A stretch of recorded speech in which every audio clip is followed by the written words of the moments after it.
Ready for some chat.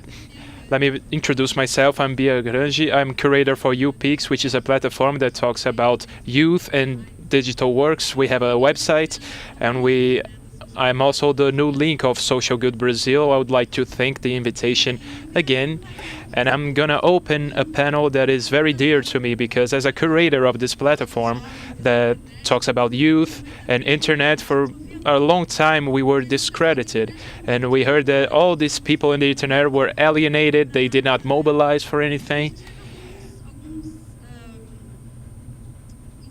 And we had a couple of recent events and protests, manifestations that prove this to be wrong.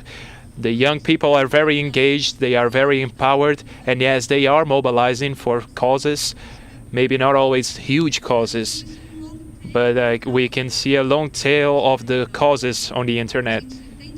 So we tend to mobilize for the things that are closer to us.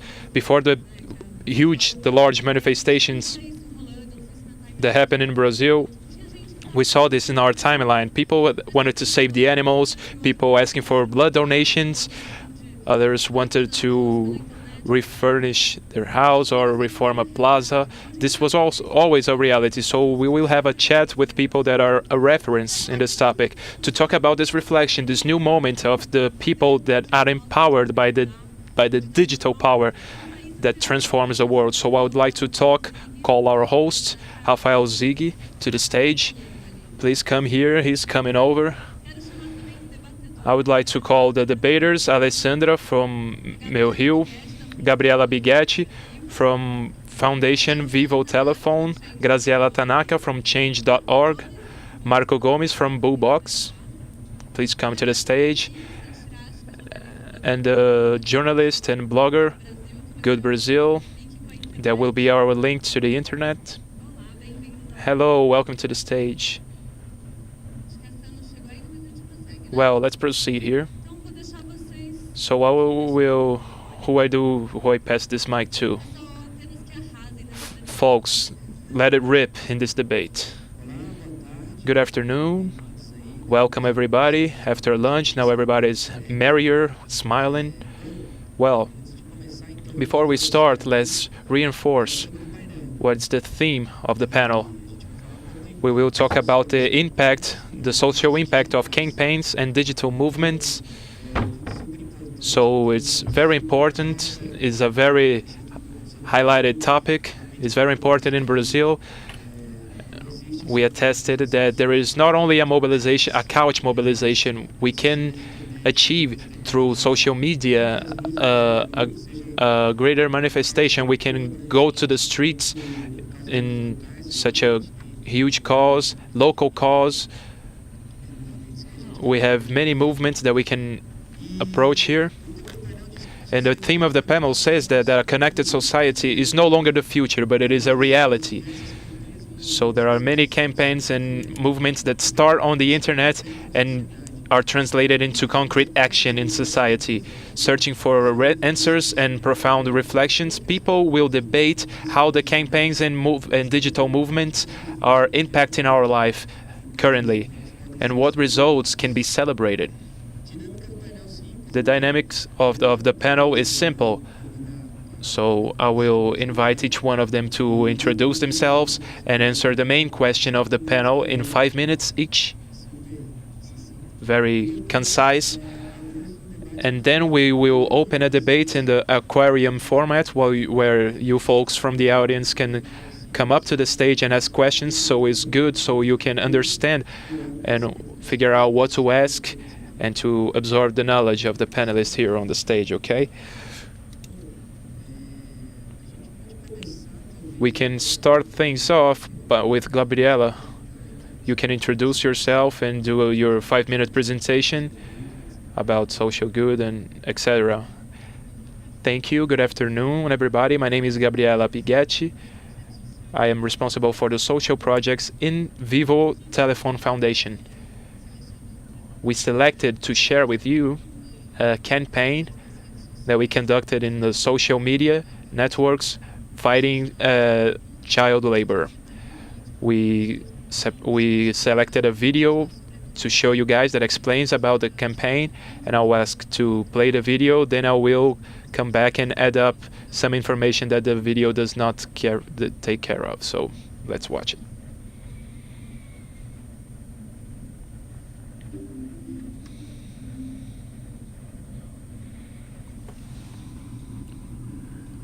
$3.7 million kids and adolescents work. Who are they?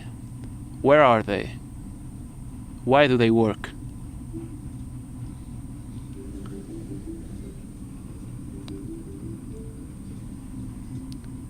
That's how it came, the collaborative campaign. It is on our account. It's collaborative because we unite UNICEF, OIT, and many other organizations.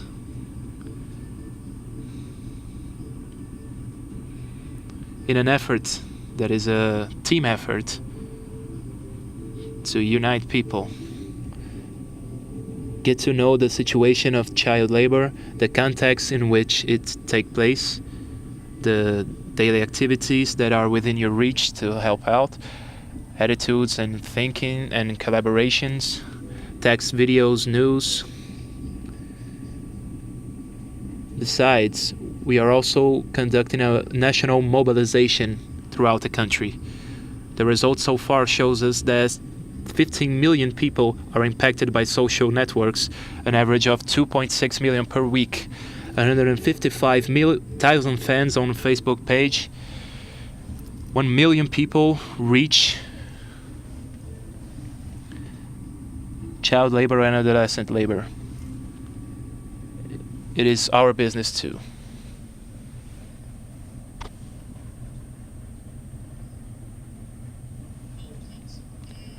Well, folks, why did we came up with this campaign on the social networks to talk about child labor? The foundation throughout whole Latin America invests in this theme. In some countries for almost 15 years and in Brazil for 8 years. We learned in this process that every time we had a new project against child labor, we always talked with the same people. There were very few NGOs, very few scholars, very few universities that dealt with this theme. And we met with the same people with the same ideas over and over again. And we realized that this very selective few were more and more shut off and talking amongst themselves only. So there was very little innovation. And we learned that this came about because the public opinion had a naturalization of child labor. Therefore, the strategy of this campaign was to expand a greater number of people to fight child labor, because people are in favor of poor children working, really. So we wanted to expand the number of people that understood the subject with an opinion about child labor, to bring more innovation and also to apply more social pressure to fight child labor. Before this campaign, we hit the streets to interview people, and we realized that it's natural for poor kids to work. That's how they provide for themselves in life, and people don't really care about it. So we did this campaign in the social networks. We had a result shown in the video, but we have even larger figures now. Currently, I will talk about the campaign. Does it solve everything? No, it doesn't. Do we talk to everybody? No, we don't talk to every single person, but it helped us to enlarge our speech, to bring innovation for this area of child labor, and this is very rich. We felt like we were hitting our head against the wall, talking to the same people over and over again, listening to the same solutions. So this has been a very rich strategy. We implemented it last year, and we will carry on with this strategy that is proven itself to be very powerful. So we have an example of a campaign that is making a difference in society, which we will approach later. I guess that's my introduction.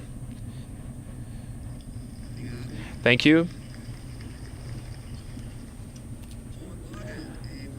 Well, when we talk about digital movement, I think a word that comes to mind for someone that works with this is the the movements, not only national but international, but to migrate for certain regions. When we work in a given region, people identify with the project because this is where the person lives. And there was a very interesting panel that attested that.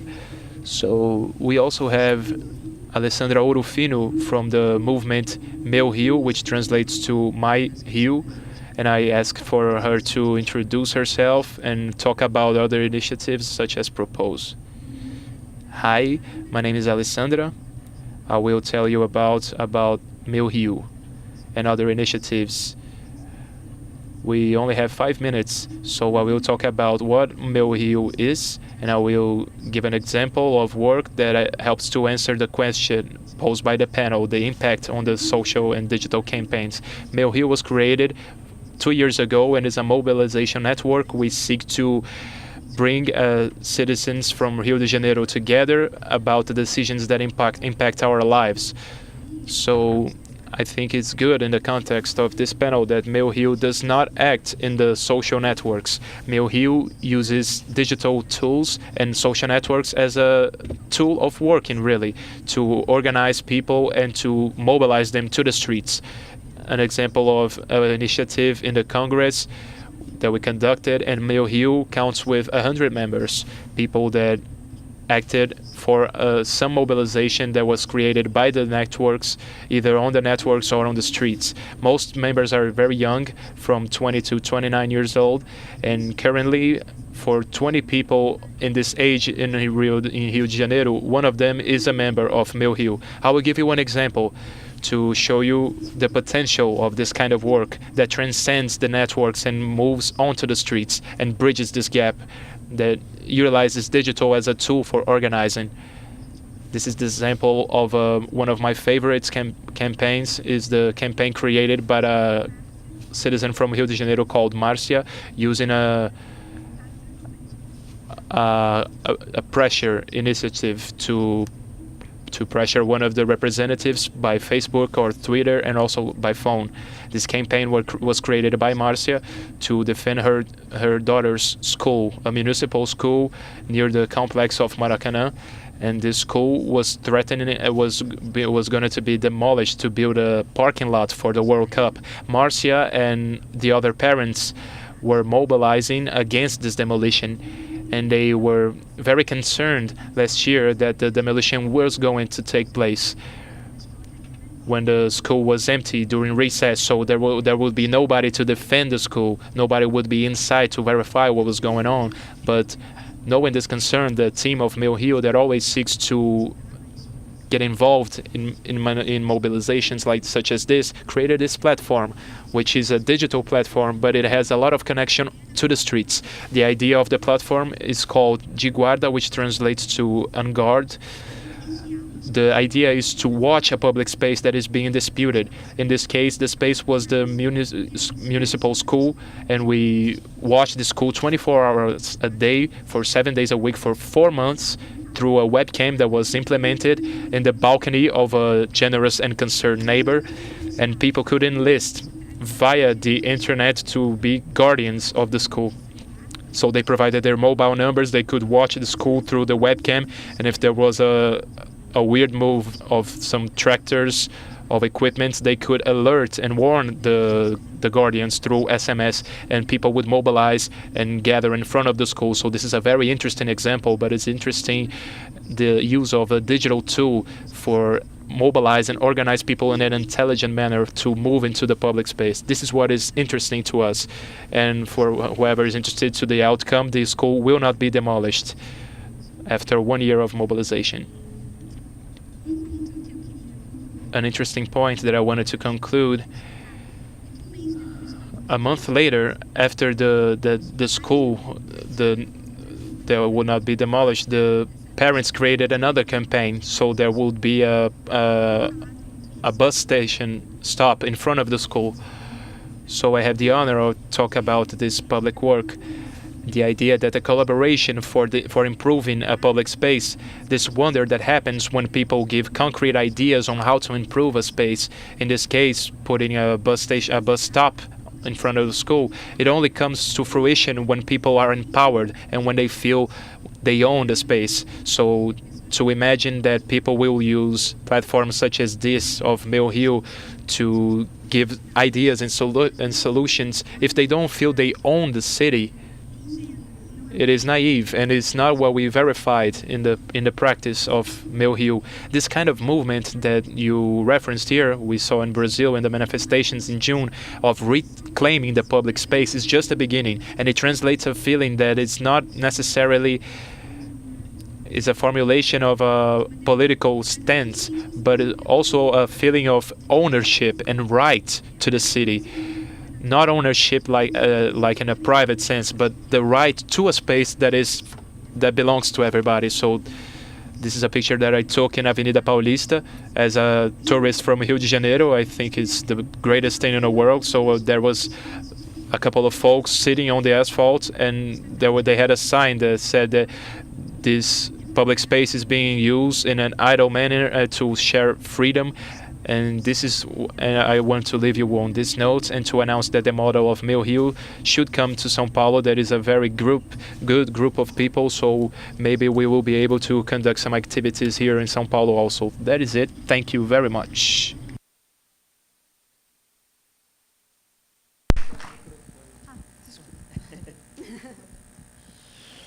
Bom, sensacional. It was amazing. I think we're going to learn a lot from this debate.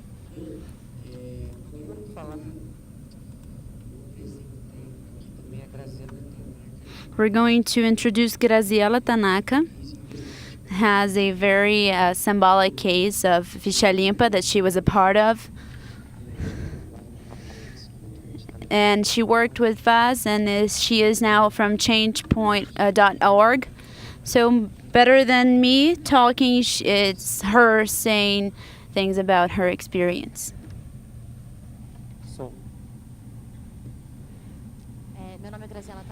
My name is Graziela Tanaka, and I work with campaigns for a long time, 12 years. And I think a lot about what generates social transformation. This is something I've thought about throughout my whole career. I'm going to start my presentation. I did a little bit of everything.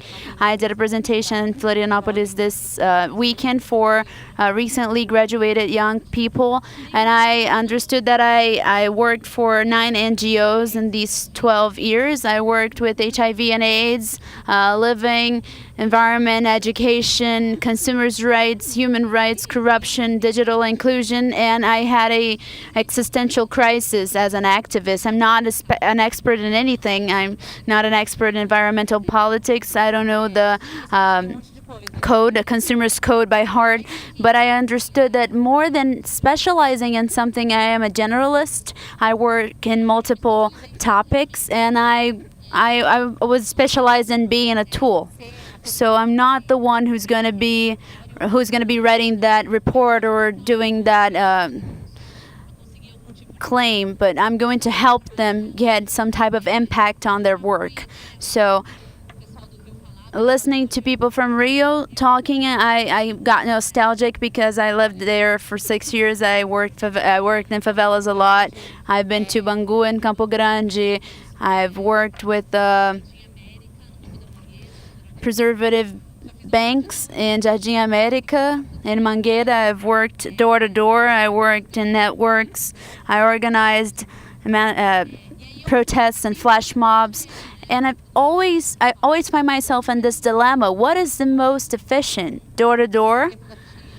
We have an example of Ficha Limpa with a collection of signatures, network articulations. We see the social and World Forum. We see the organization of a common agenda, and also the street actions, which is a work from smaller groups that have a lot of impact in their actions to get the attention of everybody, and we saw the protests.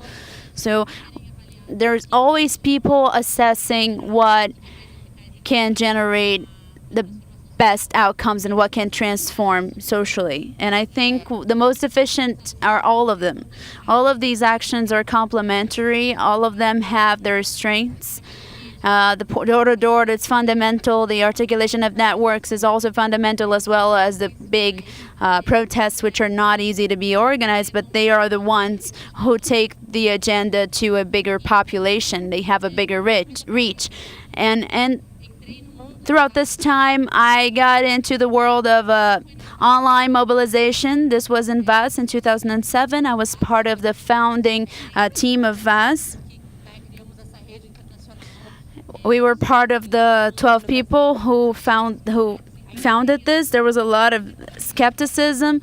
If the people asked, if I sign this petition, what's going to happen? So this was a dream. And we understood that the more people participated, the more the causes would be disseminated, and they would call their friends, and they would know things that were happening in the world. And in VAS, I had the honor of participating on the Clean Record program. They talked to me and they said that they needed help to get the signatures. I said that I couldn't help with the paper signatures, but we could apply peer pressure on the Congress so that they can accept it.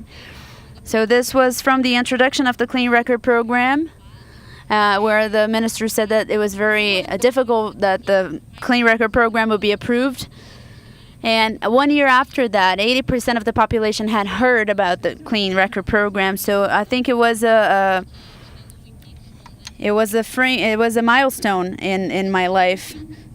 I think people didn't see that outside the niches of activism and NGOs, people didn't see how peer pressure can have an impact in politics, such as the Clean Record bill. I don't have a doubt that the protests that happened in June are a reflection of the Clean Record bill. And VAS was very important in that it was complementary to NCCE, because we were sending messages and asking people to call. We were pressuring them while the approval was happening. So, in the moment where the law was altered and where they tried not to, the attempt of not voting, it was a very intense.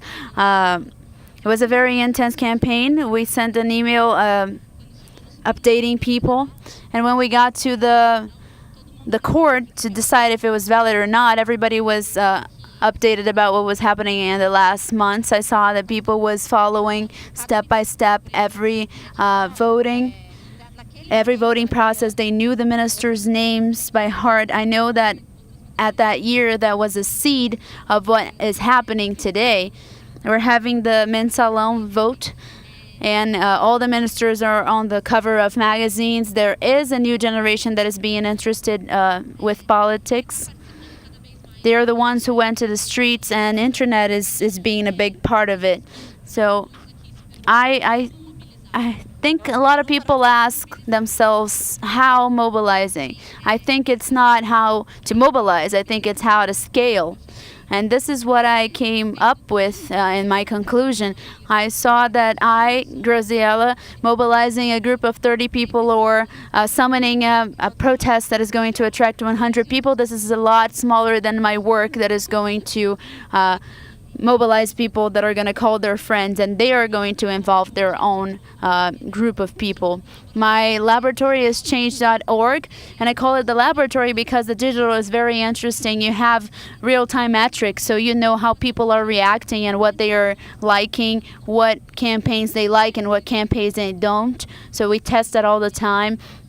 So if you receive an email of a campaign, we have a lot of different campaigns since Bring New Direction, One Direction from to Curitiba until Let's Change the Politics of the Country. These are 1,400,000 users in Brazil. This is a success case inside the Change platform because we overcame 5 countries.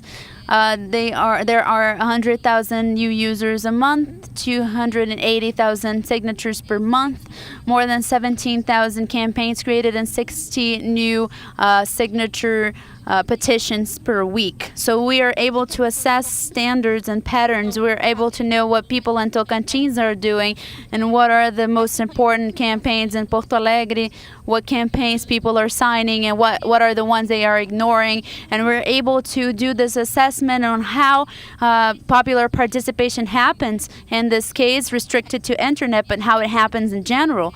And we have noticed that the politics participation, it increases.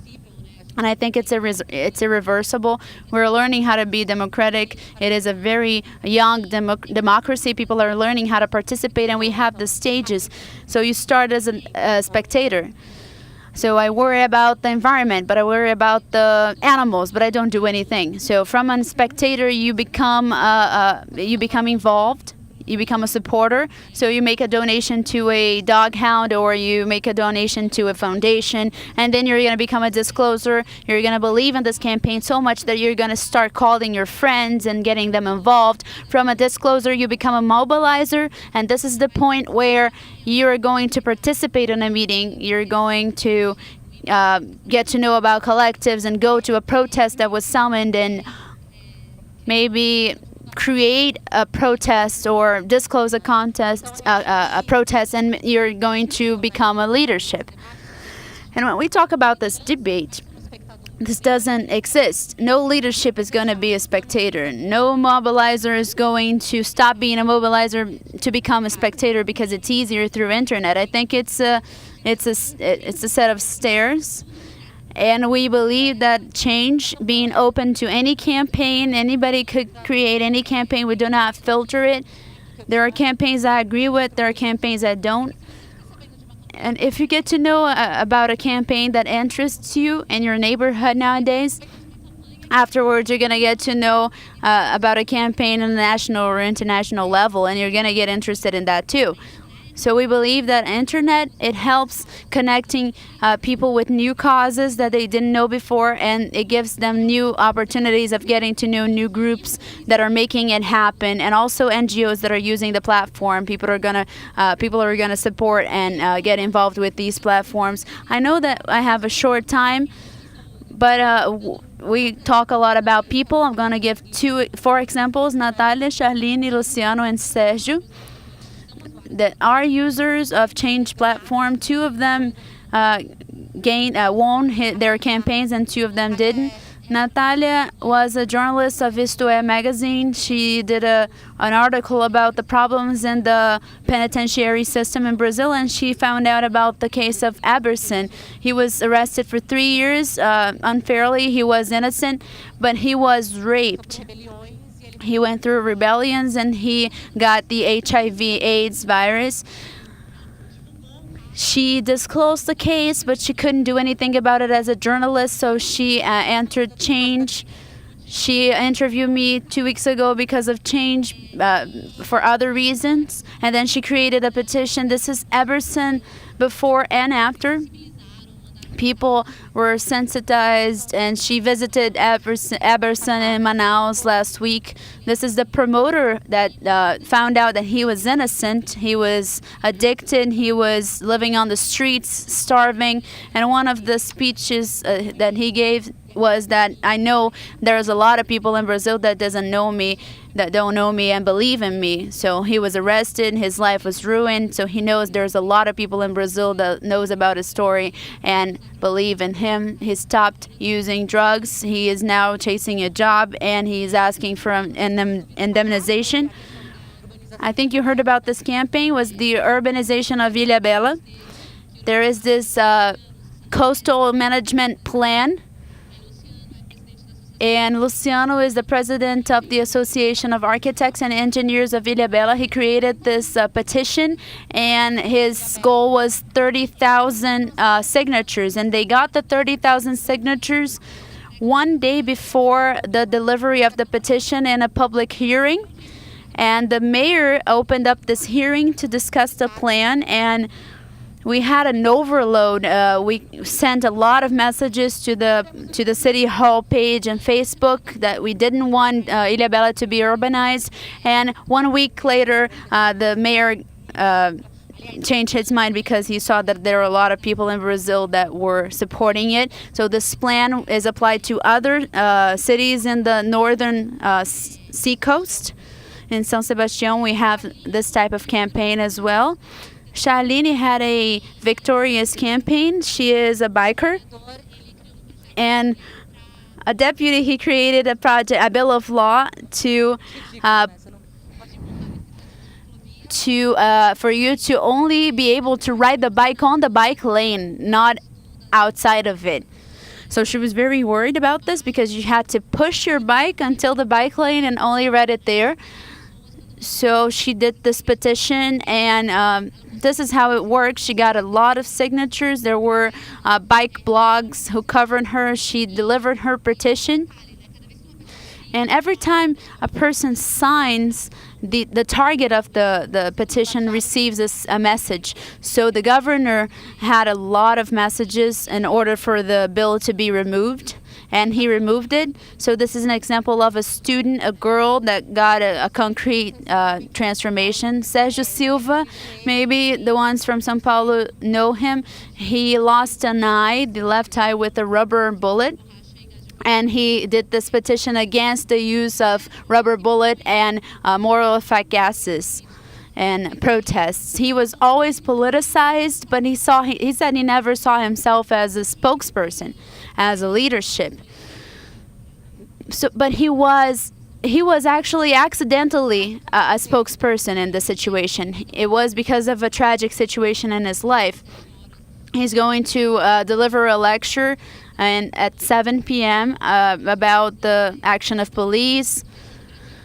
And now he's traveling Brazil talking about police officers' abuse. So he got 45,000 signatures. He didn't have a response yet, but I think it's a really good case to show. So what we try to do at Change, we try to create tools so that anybody can make a change. Train new mobilizers, because we believe this is not an exclusivity of an activist. But the mothers and the consumers and anybody that is neglected or has any kind of problem can use this tool and also guarantee the victories. Because I think in order to mobilize, you need to have an impact, and in order to have the impact, you need to deliver the petition and you need to confront the public power. These are some examples of some deliveries. The mothers of Santa Maria, they are almost getting their lawsuit against the public ministry. PEC won, and that's it. Thank you. Muito obrigado. Thank you very much. Another great opportunity to learn. I really enjoyed that sequence of spectator to mobilizer. We're going to talk to Marco Gomes right now. He's the founder of Boobox, a digital media company, especially for blogs and independent websites.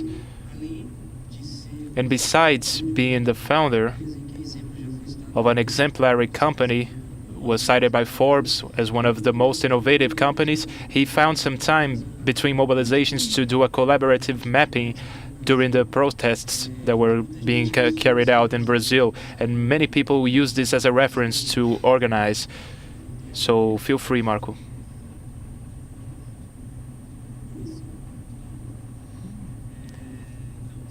So I'm Marco Gomes. I'm the founder of Boobox.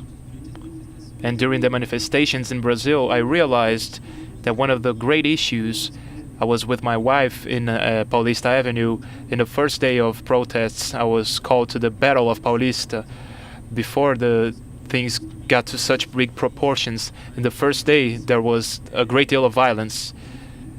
And the media outlets were up in arms. And there was a lot of violence, and I realized how communication was important between smartphones and people at home. I realized that the people at home had an intelligence at their disposal, a structure of intelligence that many armies in the world do not have. Live images of helicopter, reconnaissance from many sources, many cameras. We were talking to people on the ground, so I thought if we could gather this intelligence from the people at home, that are not able to go to the manifestations for whatever reason, with the intelligence of the people on the ground, things can potentialize a great deal. So if we consider that people at home have access to images of helicopters and live communication to people on the ground, this is something that many generals and colonels wanted to have throughout history but did not have. So this is a military power, an organizational power that is very great. So I thought if we were able to gather all of this, it would be so good. And I put on the air a collaborative map. It is called Collaborative Map Protests BR. If you Google it, you will find it. Whoever is at home can update informations on the map from what they see on TV, listen on the radio or social medias, and people on the ground, on the street, have an applicative that is similar to Instagram. You open the app of the camera, you photograph an event of a police brutality or vandalism or a police block, whatever it is. You can take a picture, say what it is inside the categories. This is police brutality. This is a support post with water and medicine. This is a blocking. There are you can separate the different categories. It is updated and fed to the map, so it's a collaborative way for the people on the street to contribute and collaborate with the people at home. So everybody gains from this, and the protester on the street is much more safe because he knows where to go and where not to go. I realized this because I was on the street with my wife, and obviously I was very apprehensive for our safety, my wife's safety, especially because she's a woman, and women can run very well. As we know, my wife can't run, believe it or not. Now she's gonna hate me now, but okay. And she did run this day, but I would ask on Twitter, what is the street with the most policing? What street does not have policing? If I have this on real time on the mapping, it will be much better. So I created this map. I see a lot of importance in the social entrepreneurship and the ability of people to use technology as one of the pillars for social good, to use technology to change your reality and change your life. So this is one of the main pillars and one of the missions of Boobox, the company that I founded, to help people to make a profit on the content that they produce. So we have several thousand people that we help them to earn income through Twitter, through blogs, independent websites. We help them make a profit with the content that they produce. And this has helped many people to do a lot of good stuff. We already moved millions of dollars that would go to large medias and large media companies. And now the announcers are not announcing anymore, or they had some of their budget and announced in these small blogs, in these small vehicles and independent websites that are relevant. And so there were a couple of $1 million, as I said, that would go to large media outlets that were directed to these individual entrepreneurs. For us, it's a very relevant business. And sometimes we find ourselves being emotionally touched by some stories. The money that somebody makes with the blog helps them to buy books for college, otherwise the person wouldn't be able to afford them. There's a guy named Romulo, and this year he will come to the event, which is sponsored by Telefonica, a great event of digital communities, one of the largest in the world, and he will come. And he'll be able to afford this by the money he generates in his blog. So these relatively small victories of these small entrepreneurs are very, very relevant for us and show a huge shift. We always talk about democratization of the media, the importance of democratizing the media. This is the person at home with very limited resources, producing content, putting online, earning a living, and changing their lives, being able to afford books for college. There's a lot of people that live out of this. There are people that create companies starting from blogs, as a couple of people here, people that know the story. So this kind of entrepreneurship is very important. I think it has a great deal of power to change society. And when I see somebody that is able to travel and come to an event, a 5-day event, where that we will enrich in his life so much, I'm very pleased to know that we are helping this take place. So it is very important for me to help people grow with their own means and stand on their own feet. And Talita, forgive me, I didn't want to insult you. Talita is my wife. Honey, I'm sorry, I didn't want to. And now she's training, she's practicing, she's running more and more. Now I'm gonna get some SMS here from her because she's mad. Well, Talita must be following by the media, by the social outlets. Yeah, she's following up on Stream Online, and she will send me an SMS very angry. Thank God I'm gonna sleep away from home so she can hit me. And so taking this opportunity, I would like to call some to the stage to foster some questions that are coming to us on the social outlets, as well as angry wives that are here, seeing their husbands on the panel, and also to declare open the aquarium. So whoever wants to come up on stage from the audience, the chair is open so you can sit and ask your questions. I will start things off with a question to instigate, especially Alessandra and Graziela, related to the mobilizations. Tools such as Pressure, Change.org, and etc. Maybe there is no legal validity to do a petition. Is not legally accepted, but I perceive a lot of mobilization, especially in the outlets, to cover that subject, to make it relevant among people, and to foster the public opinion in a given subject, and it corners the politicians. So I wanted to talk a little bit more about this. What is the role of this pressure, this public pressure, maybe not in the number of signatures, but in the pressure created by the mobilization of the media outlets dealing with the subjects, people talking about it? What is the importance of the coverage so this can take place?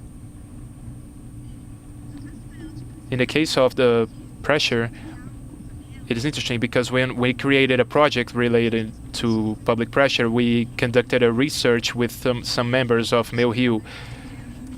They were mobilizers. So they had a greater leadership, and we asked them, we went there with our team and asked them what do they need as far as tools.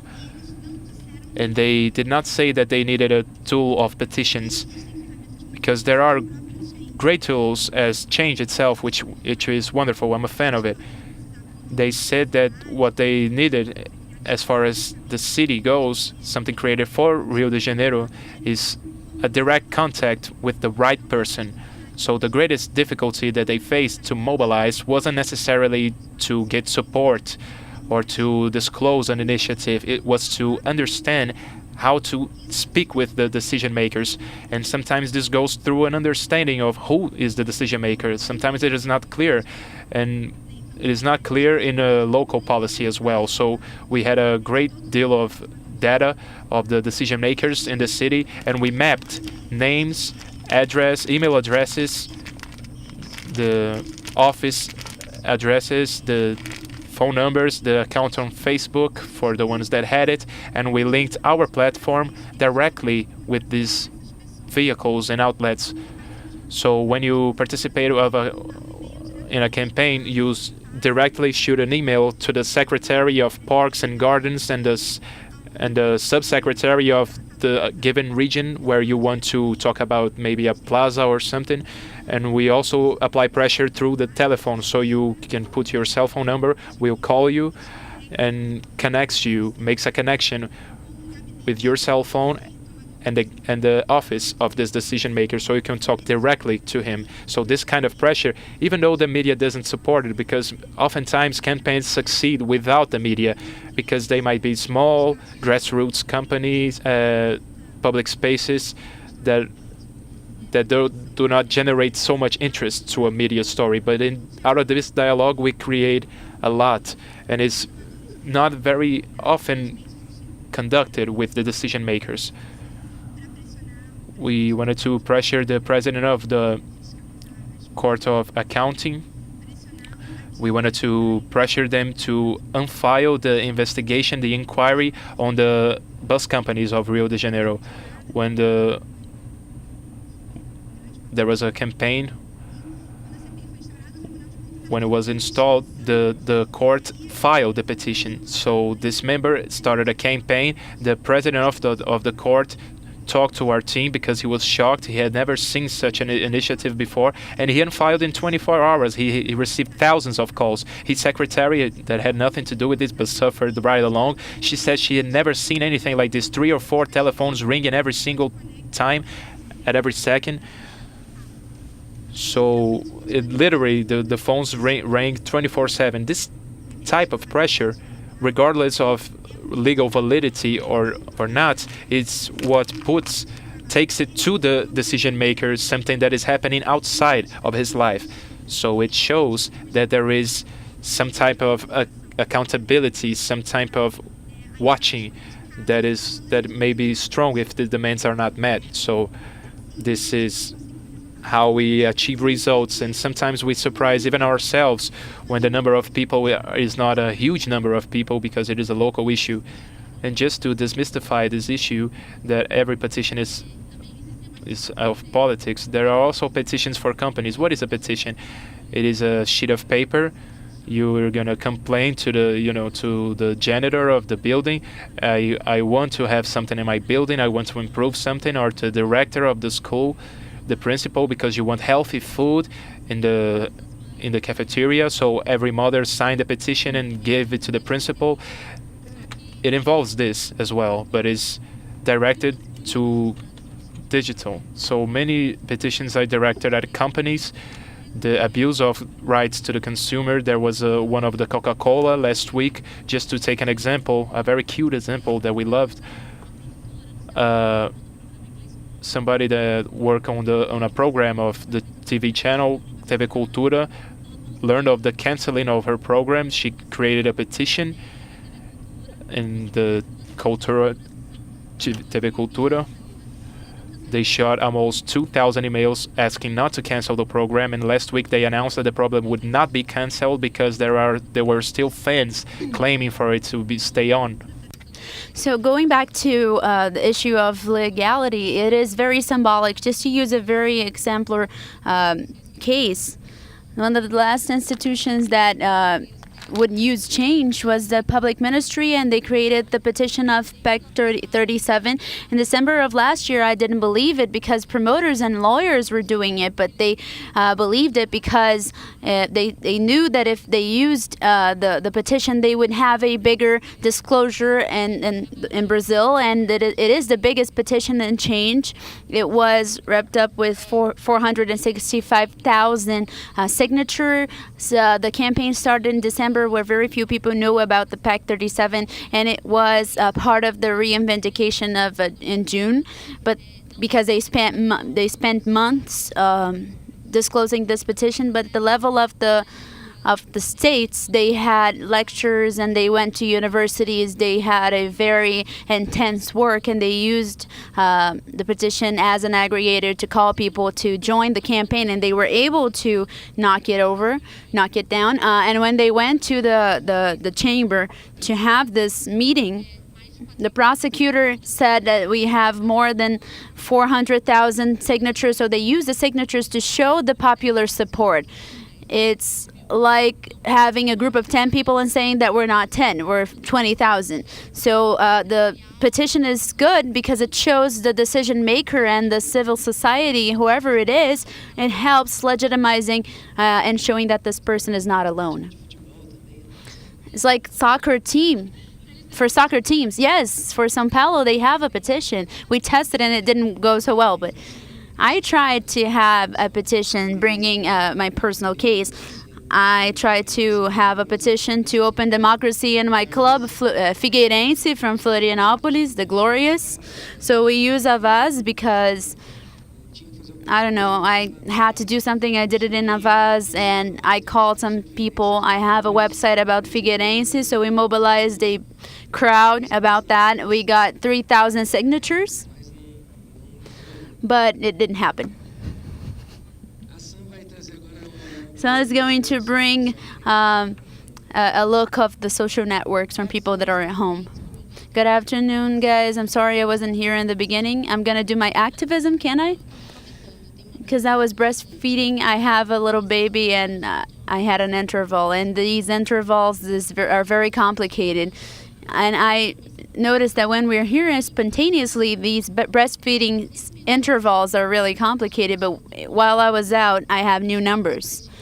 We have more than 1,400 tweets with the reach of 5.5 million people. We are trending topics again at 12:30, and it was really good because 12:30 we were at lunch and they continued tweeting. I'm going to repeat to you guys, we are still doing very well in Goiânia, Rio de Janeiro, Guarulhos, and São Paulo as well. I have a question, but before making the question, I didn't see Bia. Is Bia here? Hi, Bia, dear. Bia was very supportive to social good this year. UPix, I don't know if you know it. UPix is a web culture festival. Bia is the curator. Actually, it is a creation of Bia Granja, and she opened a space so that we can talk about social good at UPix. So we had two activities. One of them was a panel with a debate about creative economy, and in the second one we did something crazy, which was a world cafe. It didn't work because there were no tables, but we did sort of a world cafe with the cushions on the floor, and a lot of people came. And we came up with this before I had a baby.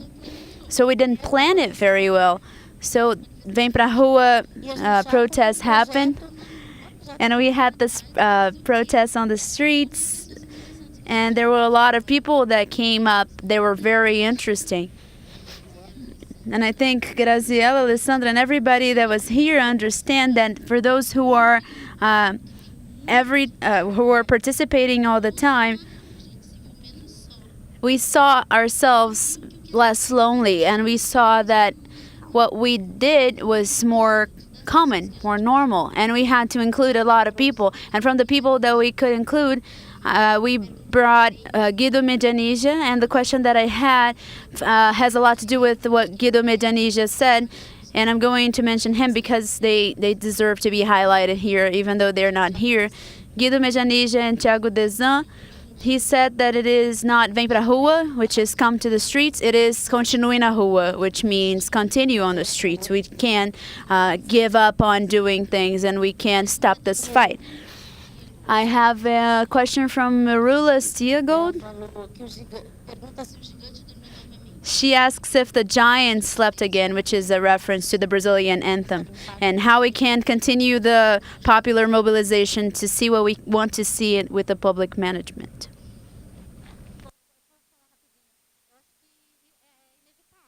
I'm going to say it is inevitable. What happened.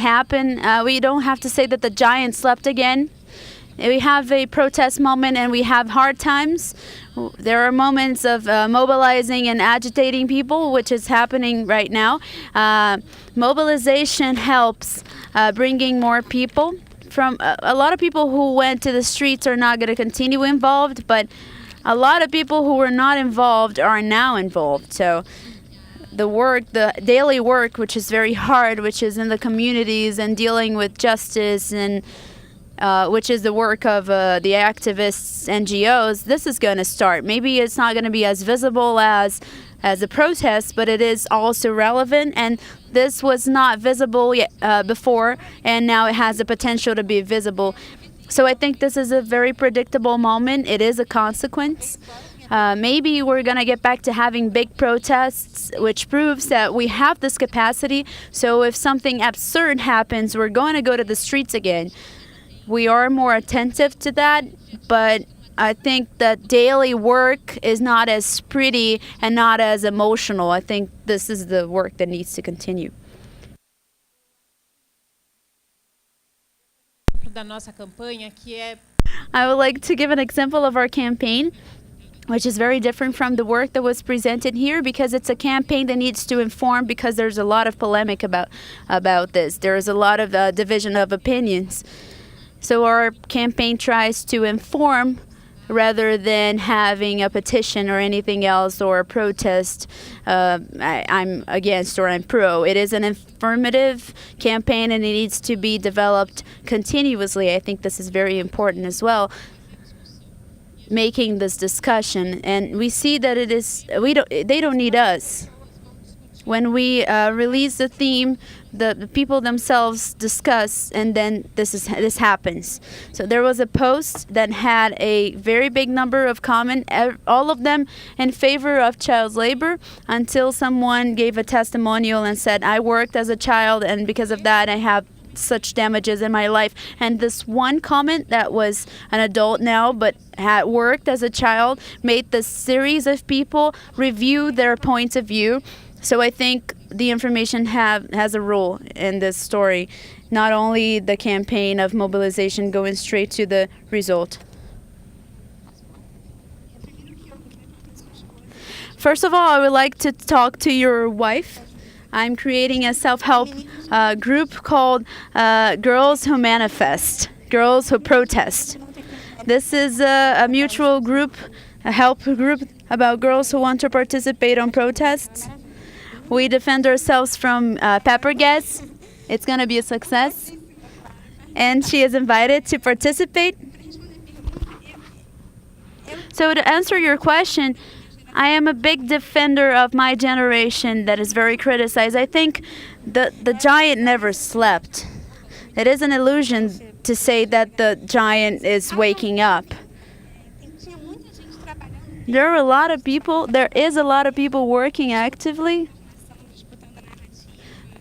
disputing narratives, or proposing the politics actions in Brazil and in the world. I think what happened was a very hard to explain phenomenon, and I'm not going to try to explain it, because there were a lot of dissatisfactions and a lot of latent desires of regaining the public space. Took a very aesthetic shape, which is the protest. But that doesn't mean that the way of working and the protests didn't exist before, and they're not going to continue existing. I believe a lot that this generation that was born with the democratic Brazil, because democracy is very recent, I think this generation has contributed, it's going to continue contributing to the beginning of a new democracy, because the difficult thing is not only criticizing the representative democracy and its flaws and every problem that it has, but it's also proposing other paths and testing them without being afraid of failing. There were two beautiful things in my personal view regarding what we saw last month. This was the first of them was this big joy of being in the public space. This is the desire that does not only manifest when we have 1 million people on the street. We are being expelled from our cities. We invest more in asphalt than in sidewalks. And the same Sunday I was at Paulista Avenue, we were walking, I don't know in what street, but there was a wheelchair person stuck in the middle of a hole on the street. But people didn't stop to help him because no one helps anybody. So on the sidewalk there was a huge hole, but the asphalt was pretty. So there was a lot of inequality of public resources allocation, and they put the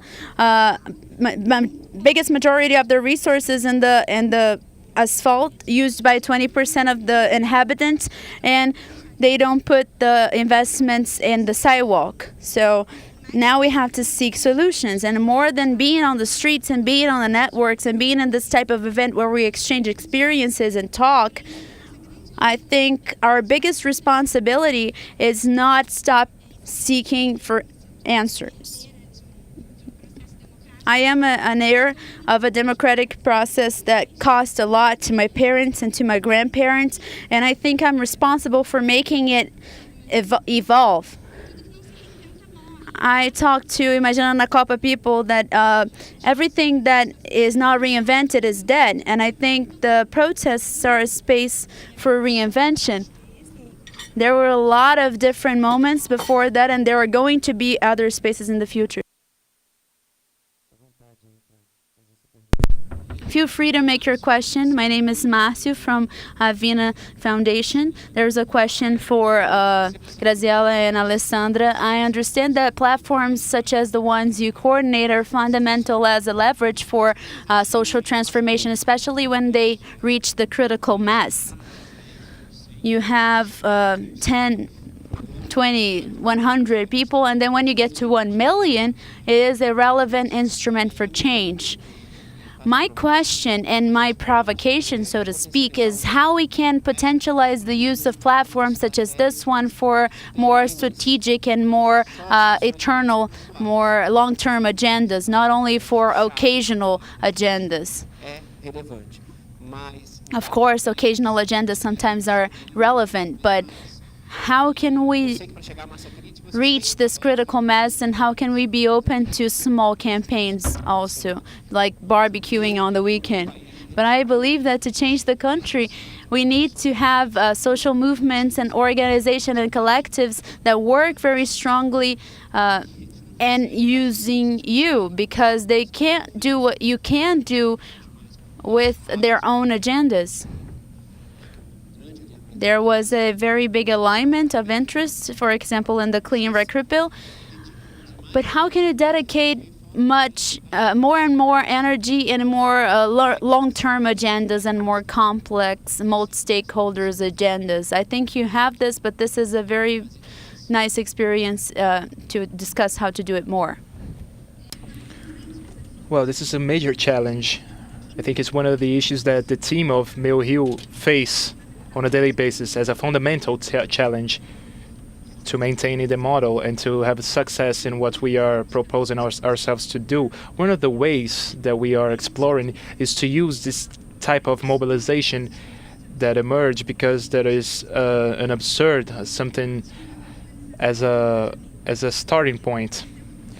A concrete example is a campaign that we conducted last year where the team helped to strengthen, but it was financed by a group of promoters from the public ministry, and it was mobilizing against the approval of a project, of a bill that came out of the executive and straight from the governor that changed the whole environmental legislation in the state of Rio de Janeiro. And there were many retrocesses. The biggest one is that this bill gave to the governor the right to choose which enterprises could not have go through the bidding process. So the executive powers could pick and choose whoever needed the go through the bidding process. So the public ministry started mobilizing their own power and use its power, but it also started a campaign in the network of Meu Rio that counted with a lot of support from people over there. People mobilized very quickly because it's a very important issue, and there was a very important decision making in the voting of this bill. So this bill was submitted in an urgent manner. So this is a punctual case that you presented. The bill was going to be voted 3 days later. Such a great bill of environmental issues to be voted in 3 days. There was a great mobilization, especially the tool of the telephone. We called many people to participate in the voting process. The congressmen refused to vote at the end of the day, and they left the Congress, and the bill was removed from topic, and it empowered a lot of the people that were participated in this project. Then the people said, okay, we achieved this major thing, but the legislation will never be perfect.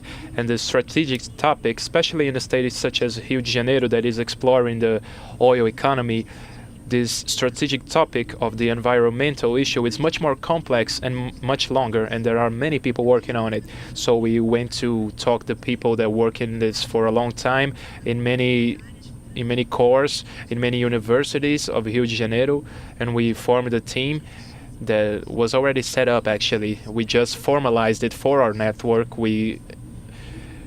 This group did a proposal of a new bill that came out of the civil society, and different from the executive powers, it guarantees not only the gains in the environmental field, but it goes further. It proposes many initiatives that can help improve the environmental situation of Rio de Janeiro.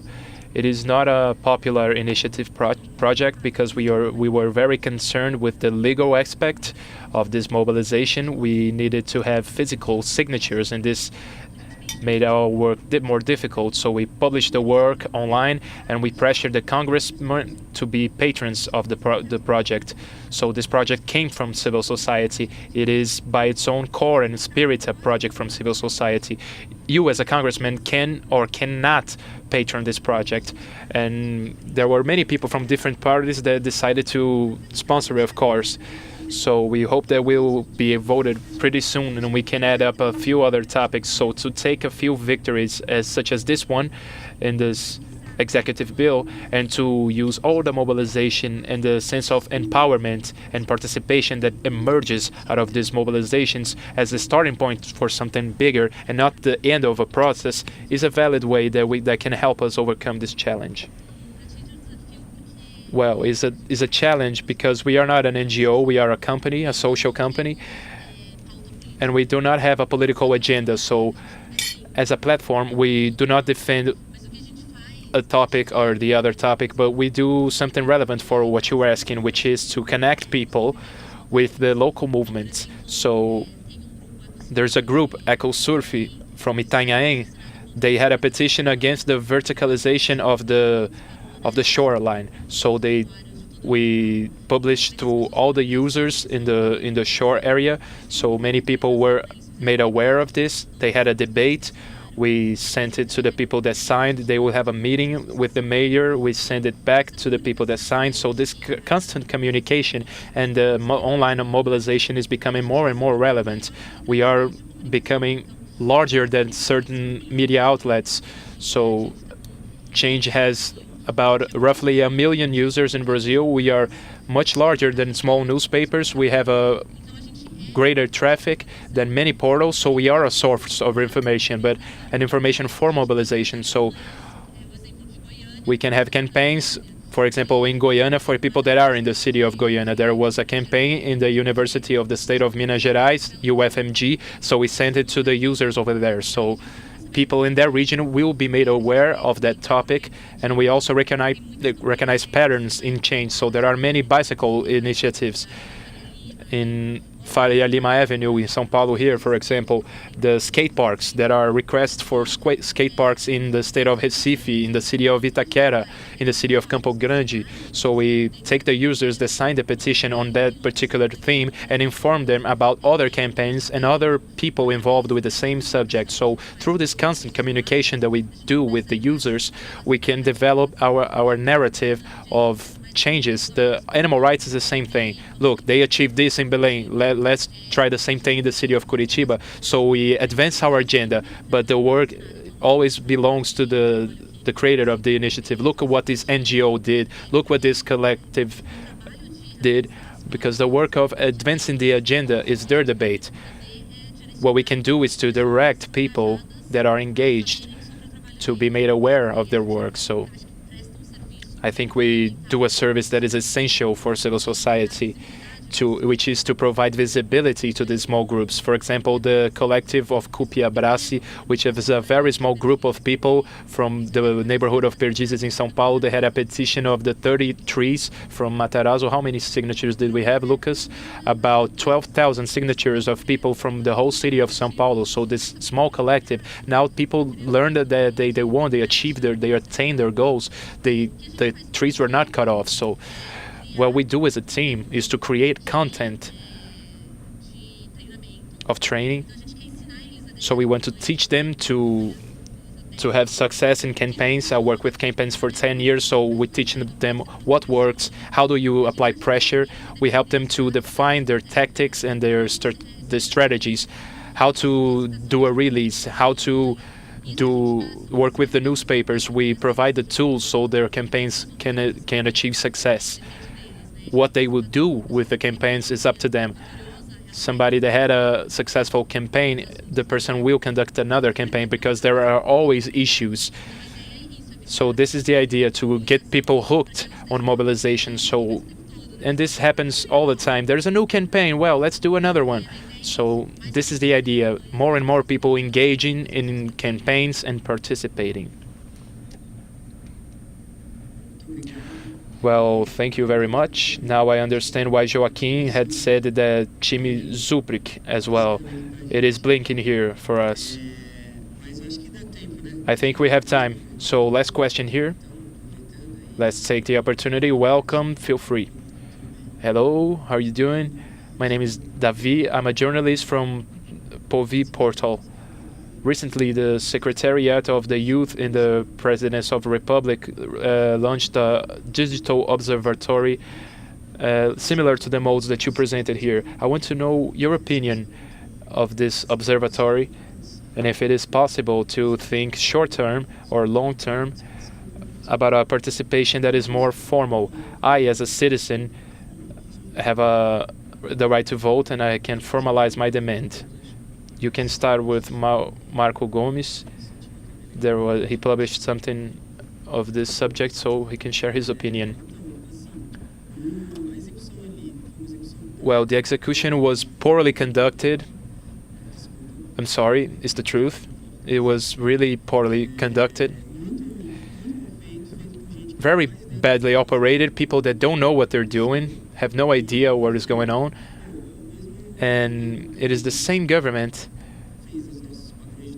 that did our patterns in Brazil, is keeping companies from storing data in Brazil. They want to store data in Brazil so people cannot spy on us, but they don't realize that people can access this information abroad as well. So it was poorly conducted. It was a very bad initiative. It is not accessible. Blind, visually impaired people cannot use it. It should be accessible for any people with any deficiency. Visually impaired or not able to use it. Is visually poorly constructed. It is not organized. It was done that in a bad platform. It would be much better to do a platform such as Vazi, such as Change, which they are platforms that are very well made. And if the government wanted to, they could do different types of partnerships to use this very good software from these companies, or to do it better. But that's not how they do it. They just take anything and throw it online just to say they did it, do some PR, and 1 week later, people already forgot about it. So let's see if the specialists here agree. Did anybody think it was good? Well, no, first of all, I wanted to say that the software of Meu Rio, everything that we develop, all the platforms are open source. So the next time government wants to do something, he can steal our codes. It is open for everybody in the GitHub of Meu Rio for whoever is interested. I won't evaluate the quality of the platform because I'm not a programmer, I'm not a designer, so I do not have the expertise. I can ask my team, but about the initiative, you, in a certain way, as you said, to officialize this type of initiative, to bring it to the public machine, I think it's interesting that the government can start opening a space for this type of things. I think it's relevant. I think it's important. However, I call your attention to a certain issue. It does not replace the action of the civil society, because whoever controls the interface controls the result, the outcome. I worked a lot with field research, and one of the most fascinating things in field research is to design a form to guide the result of a survey or a research by the way you write the question. So to think that a mechanism, a platform of participation that is generated by the government, I give guidelines to my user in Rio, but of course I won't prevent somebody to do a campaign about their Sunday barbecue. That's not what I want. So in my platform, I ask about what neighborhood is the issue, what is the decision maker that he wants to pressure. I kindly guide him to take a political action, because it is what Meu Rio wants. So this is the type of participation that we want. When the government creates a platform, it creates a platform that serves the interests of the government. This is obvious. A classic example is the application that was created in Meu Rio by the town hall, which is the applicative of the 746, which is a hearing of the town hall. I don't know if it's the best way of the mayor's office to listen to the population, but they created this application and you could report problems and issues in the city. There were 3 categories: broken bulbs, cut trees, and potholes. So if somebody doesn't have basic garbage collection, it doesn't fit in the category. So no initiative by the government will replace what the independent society can do for this reason. I'm not very well acquainted. I will not question the quality, but there are governments that have their own platforms of petitions. The case of We the People by the United States, and the European Commission also accepts online petitions as popular initiatives. So one of the first ones was Greenpeace and other groups from Europe that had a petition questioning the transgenics. And I think you have to reach a number. I think it's 1 million. They are mandated to debate within the European Commission, and in the US it's the same thing. If they get a certain number of signatures, they are obligated to consider this in the Commission. So I think this is a development of democracy. It doesn't go in a conflict with no platform. There are many themes to treat, but if the public initiative could be officialized through a platform by the government, even better, because it would be nice. It would reach 1 million signatures, and they are obligated to put it to a vote, to a ballot. So there is no way to question the platform of the government. Thank you, Alessandra, Graziela, Marco, Gabriela. I think it was the best panel that I mediated and I participated. It was amazing. It was too bad I couldn't make any questions. I'm going to have a new petition done for Figueirense. Thank you for bringing this social network vision, Sam, and then we're going to continue the event.